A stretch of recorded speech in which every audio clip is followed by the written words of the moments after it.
मित्रांनो, स्वामींना नवस कसा करावा, नवस कसा बोलावा, हा नवस तुम्ही तुमच्या घरीच स्वामींच्या मूर्तीसमोर किंवा फोटो समोर बसून शांत मनाने, विश्वासाने, मनोभावाने प्रार्थना करून बोलू शकतात. यासाठी कोणत्याही दिवशी, कोणत्याही वेळी स्वामींच्या समोर बसा.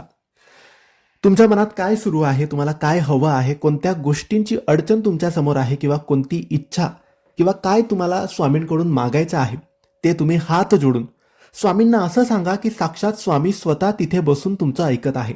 अशी प्रार्थना करा, विनवणी करा, भीक मागा आणि स्वामींना नमस्कार करा. नवस कसा बोलायचा हे तुम्ही मागितलं, पण हे मागितल्यावर तुम्ही काय कराल? अक्कलकोट दर्शनाला याल किंवा 11 लोकांना जेवण द्याल किंवा कोणत्याही गरिबाला अन्नदान द्याल किंवा कुठेही तुम्ही दर्शनाला याल, तुम्ही काय कराल ते बोलायचं आहे. आणि ज्या दिवशी तुमचा नवस म्हणजे तुम्ही जी इच्छा मागितली होती, जी इच्छा बोलली होती, ते पूर्ण झाली की जो नवस तुम्ही बोलला होतात की मी अन्नदान करेल किंवा 11 लोकांना जेवण देईल किंवा अक्कलकोट दर्शनाला येईल, ते लगेच पूर्ण करायचं, हे विसरायचं नाही.